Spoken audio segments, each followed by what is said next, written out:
In today's reading vlog, I'm going to be reading a couple speculative mystery books.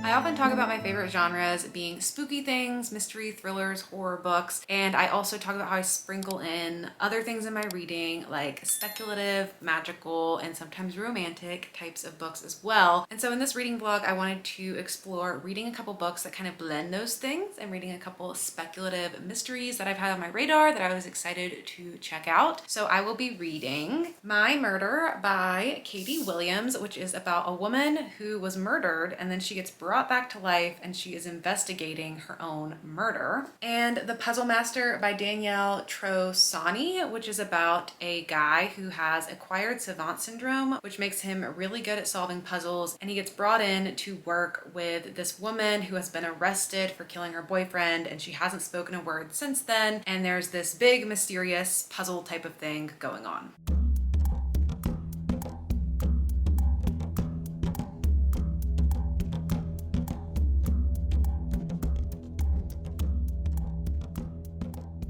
Alrighty, so I've started My Murder. I got 86 pages into it, and it's kind of shorter book. It's only around 280 something pages, so pretty far into it at this point. And I am feeling uncertain about this book at this moment. I really felt like this could be a 5-star for me. It just felt like something that I could really enjoy. But jumping into it and seeing the writing style, I'm really hesitant about my ability to really enjoy the book, mostly because it's taking super long for things to get going. The basic premise as to what I understood this book being about is this woman solving her own murder in some way, some science dystopian way. She is able to come back to life and she is trying to solve how she was murdered initially. It turns out the explanation for this, which comes very quickly off the bat, is the science program where they like clone you basically, and they can restore all your memories in the body of your clone so that you can have a chance to live again. And so you're following this woman named Louise, who was murdered. She was murdered by a serial killer. It's set in Michigan, and the serial killer has killed like 4 or 5 women all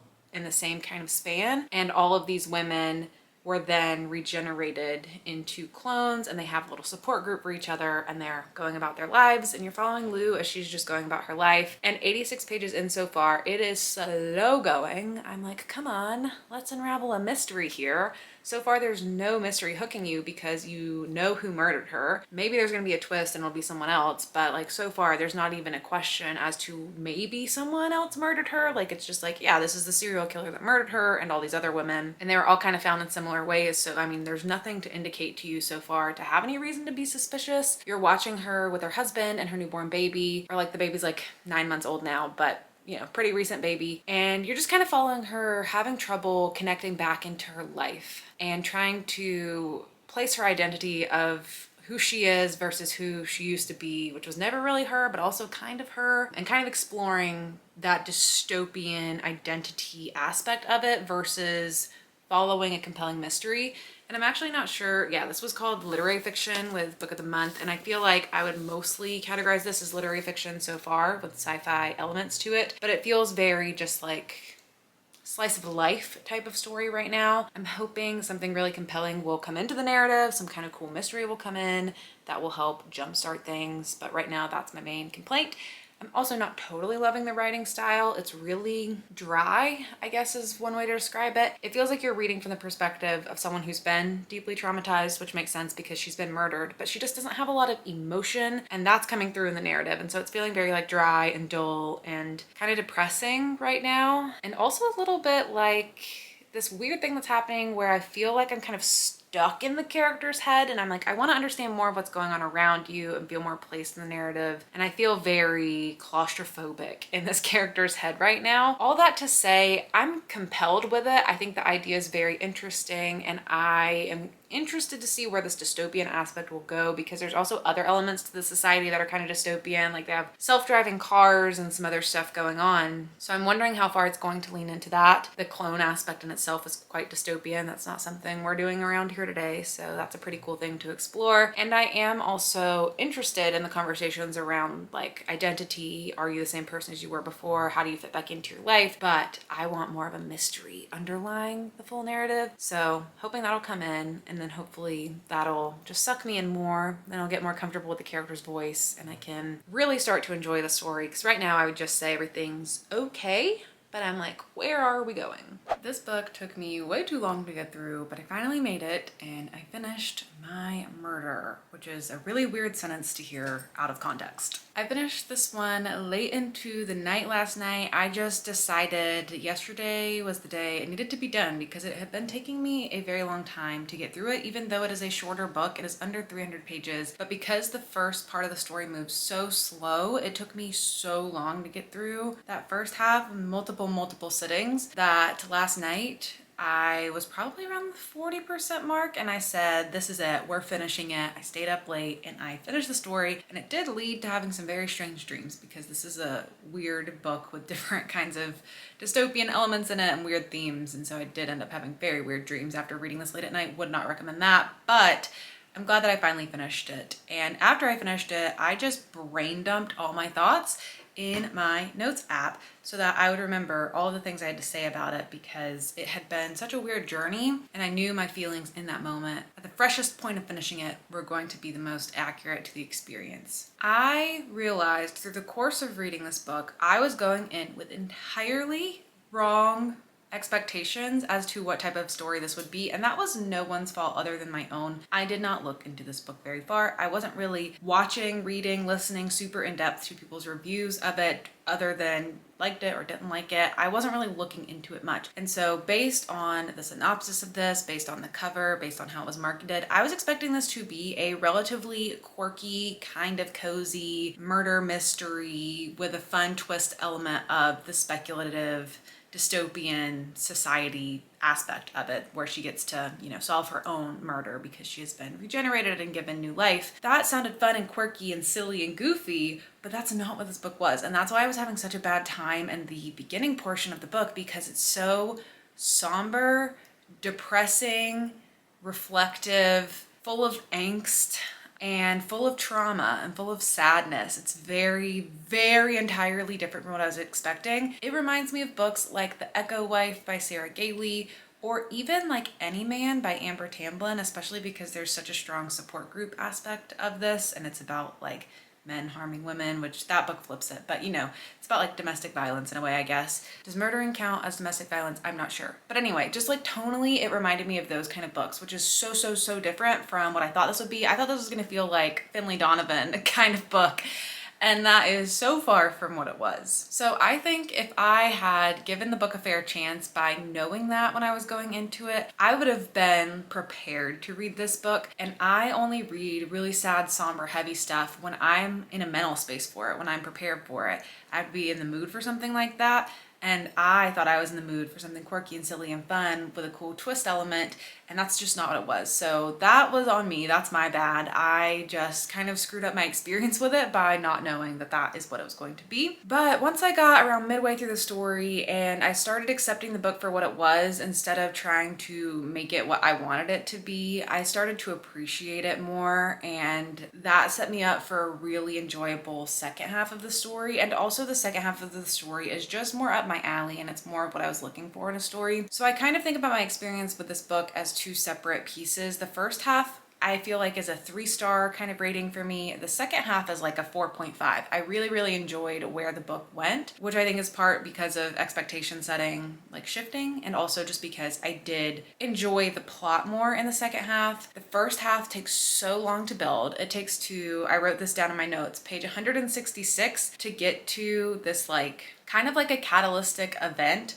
that helps you move into the second half of the book. But I felt like instead of that happening on page 166 of like 278, I wish that would have happened around page like 80, and the first part would have been really condensed because it just feels really repetitive of you just experiencing her life and settling in with her for 166 pages before things really start to kick off. And the thing that kicks off was also not super surprising to me. I was like waiting for it to happen the whole time. So that felt like, you know, I was like really waiting for that. And I also think that's because I'm a mystery thriller reader primarily, and the first half reads very much like literary fiction, where it's just like slice of life, really settling you in with the characters, more character driven than plot driven. And I was just antsy to get to the second half of the book. I do think this book has a lot to like about it. It just takes really long time to get to all of that stuff, but looking at it holistically and like backing up and thinking about it, this book left an impression on me. This is a book I'm going to remember. It is unique. It has some really memorable scenes of things that play out that are just different from things that I usually read. There's this like VR element to the book in multiple different ways, and I found all of those scenes to be really interesting. There's like an epic scene towards the end of the book that was just really distinct for me. And I think what this book does with the dystopian concept to it, the layer that the dystopian elements adds onto the narrative, can lead to really interesting conversations about a lot of different things, about motherhood, about our justice system, about true crime and the ethics around consumption of true crime, and mostly about being a woman in a patriarchal society. There's so much this book packs, and it can lead to so many different areas, and there's so many different elements to it. It's really cool, and it pulls off a really cool twist or reveal as well that I really enjoyed and did not see coming towards the end, and I thought made the book as a whole stronger knowing that at the end. So there's a lot to like about it. I do enjoy a lot of things. It was just a rough start for me, and I think it feels a little bit unbalanced to me because there are so many elements. This isn't a book that neatly fits in a box of a genre. It is dystopian with sci-fi elements. There's literary fiction. There's like this emotional, depressing element to it. There's some quirkier moments. There's a weird little romance moment in it. And you're balancing all these different pieces where it's like she has this whole little thing going on with her job, which is really cool. She's like this VR touch therapist. There's a lot of interesting elements to their society that like slowly get revealed throughout the story. And there's like a whole story between what goes on in her VR room and how that's a part of her personality and how that's a part of her moving on from this traumatic event. There's this whole part around the serial killer and the justice system, and there's so many things that I almost wish it would have been less things and then like really gone deep on them. The true crime element and what they do with this VR element that opens up conversations around ethics, I thought was a really strong piece of the book. I would have loved to see more of that earlier in the story. It takes a really long time for that to come in. But again, I think that might just be elements of the literary fiction genre where it's like there's just like all these different pieces of someone's life that are bringing this story together about them, and I'm just not as accustomed to that. And also, I don't want to be one to try to confine a book to a single genre.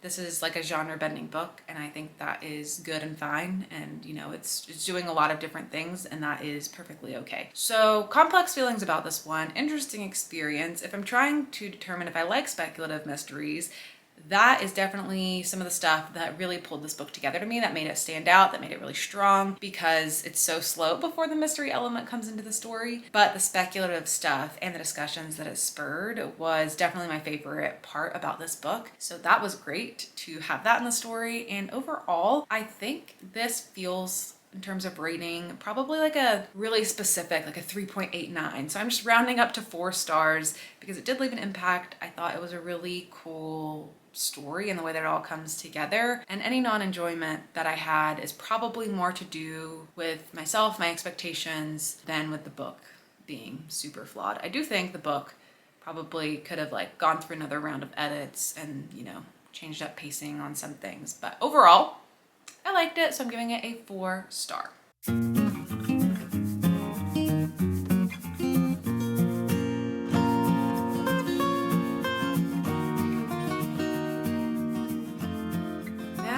To the Puzzle Master, and I read 62 pages of it last night. I got to chapter 13, so I got a good little bit into the book. And I don't know where it's taking me, but I'm excited to see. And I feel like this is going to be very different from My Murder. And I'm curious how the speculative is going to come into this book. I think probably supernatural kind of stuff, but we shall see. I don't exactly remember where I heard about this book or why I picked it up, but it just sounded intriguing to me that it was about this person who solved puzzles. They were going to be, intrigued by this person who kind of is a puzzle and try to decode them. That was very vague. What you're following in this book is this guy named Mike Brink. And he was just a normal guy. He was in high school, he was playing football, he was the quarterback, he was popular, and then he got tackled very hard in a game. That gave him a concussion, and that gave him a traumatic brain injury. And after he came out of that traumatic brain injury, he had what is known as acquired savant syndrome, which apparently is a real thing, according to the book at least. I have not done any research on my own, where he just became a savant after that, and he developed synesthesia. I never can say that word right, synesthesia, where sometimes the senses get mixed up. So you think about a number and that's associated with a color for you, that sort of thing. He would see patterns everywhere and everything, and he had an uncanny ability to solve puzzles very well. He could solve a Rubik's Cube in like a couple seconds. He is just a master of puzzles. And so then he decided to lean into that, and his career has been being a puzzle designer. He works for like the New York Times or something and does their little puzzles for the website and the publication. So he's just living his life as this puzzle savant. And then one day he gets a call from someone who's asking him to come look at their patient. She is a psychiatrist at a all-women's prison, and she's got this patient who has not been speaking to her, and she requested that Mike Brink come in. So Mike comes and meets this patient. Her name is Jess Price, and she's currently serving 30 years in prison for murder. She murdered her boyfriend when she was in her early 20s, at least so they say, and she has not spoken a word since her arrest 5 years earlier. She's been drawing puzzles. She's been obsessed with Mike Brink's puzzles, been solving his puzzles, and then she draws this one particular puzzle, which is actually included in the beginning of the book, because the first part of the book is called Puzzle 1, the God Puzzle, and this is the thing that she drew.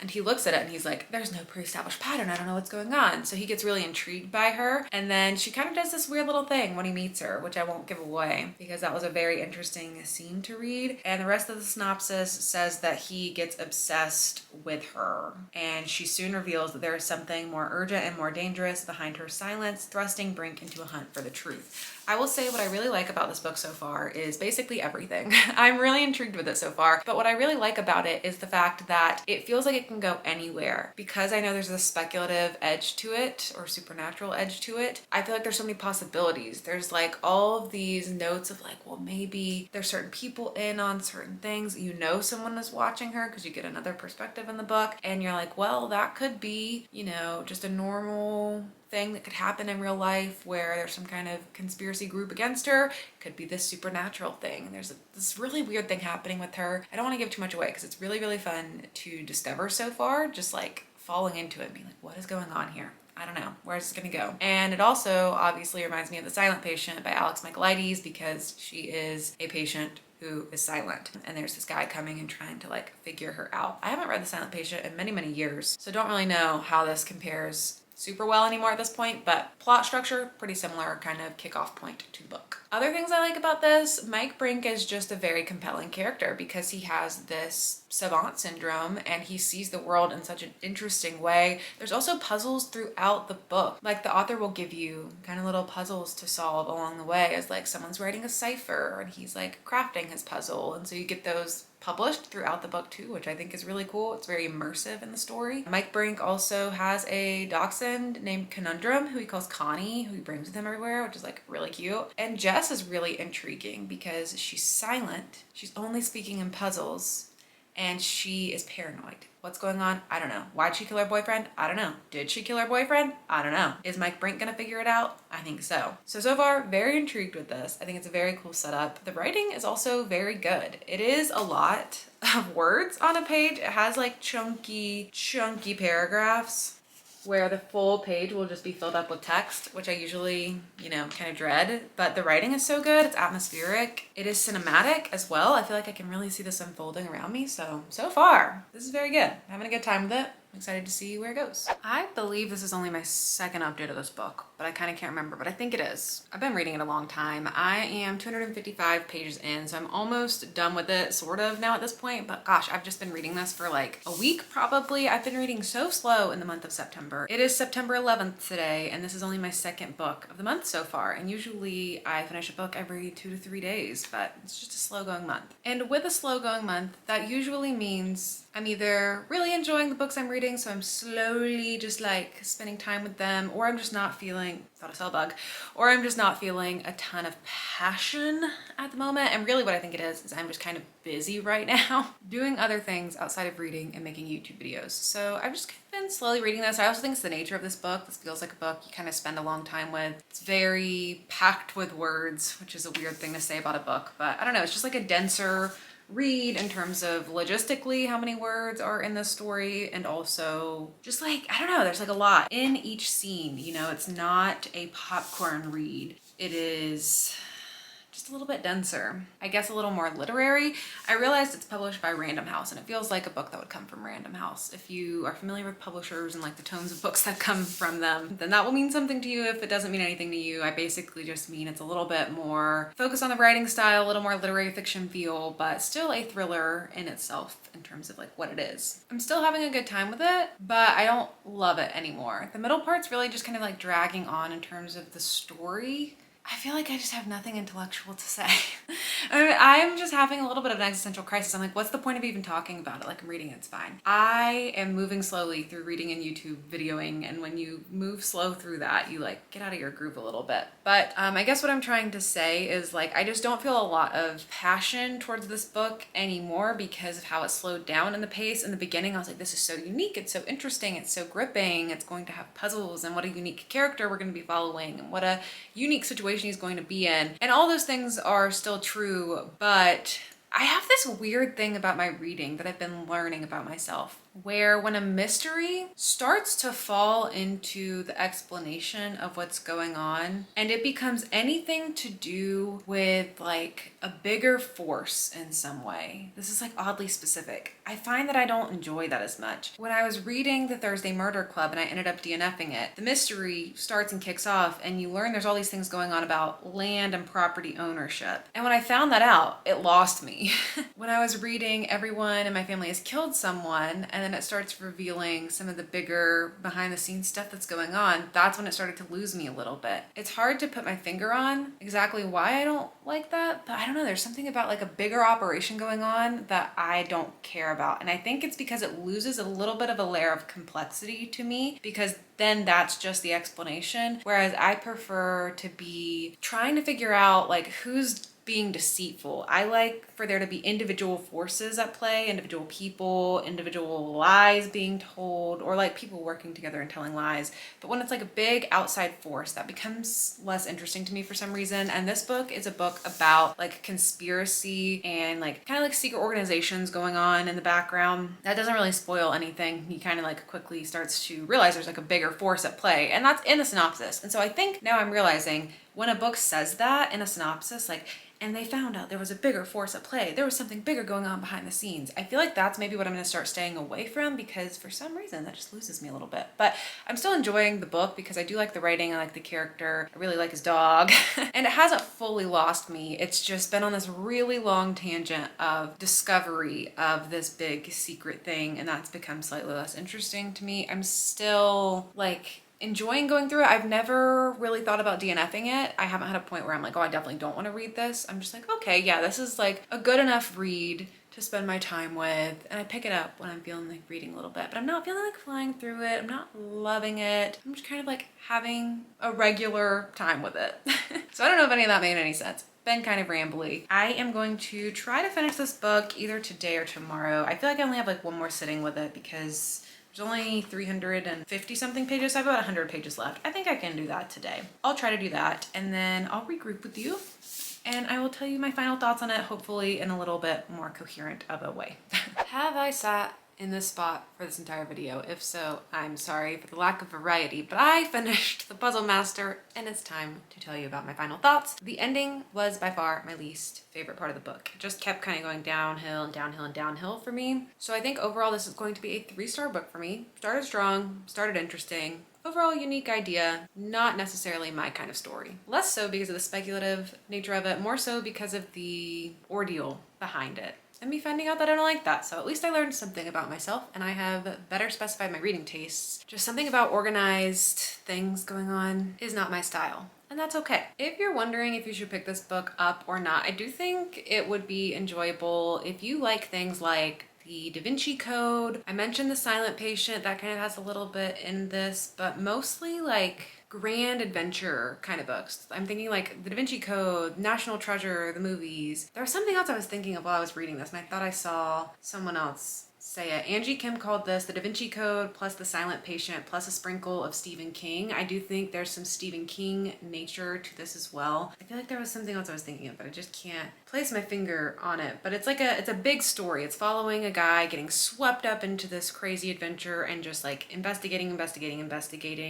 what this big conspiracy is that's going on. So if you like stuff like that, I think you're really gonna enjoy it. For me, that just wasn't my favorite thing, but I did appreciate the unique character who was in the story and how his puzzles got involved in the book. I thought that was pretty cool. And as far as the speculative nature of it, I did enjoy that this book was speculative because I think I mentioned this earlier in the video, like it could have gone in many different directions. Anything could have really been happening. And I liked that. And in fact, that's when I stopped loving the book as much, is when I figured out what was happening and I wanted it to be like more expansive and more confusing. And I don't know, but this book does get supernatural, speculative. Some of it's based in reality and some of it is more supernatural. So it's kind of like a balance. If you don't love fully supernatural things, don't let that steer you away from the book because there's very like plausible, rooted in reality and technology types of things going on as well. And yeah, that is it. That's my final review of The Puzzle Master. So wrapping up the vlog, I read these 2 books and it took me 2 full weeks to get through them pretty much, which is very unusual for me, but I'm just in a slower reading mood, I think. If I had to suggest out of these books one for a speculative mystery, if that's what you're looking for, I would probably recommend My Murder instead of The Puzzle Master, just because I think My Murder is unique. It has a lot to say and it has a lot of things to get you thinking about, and the way that the speculative comes into the story felt very meaningful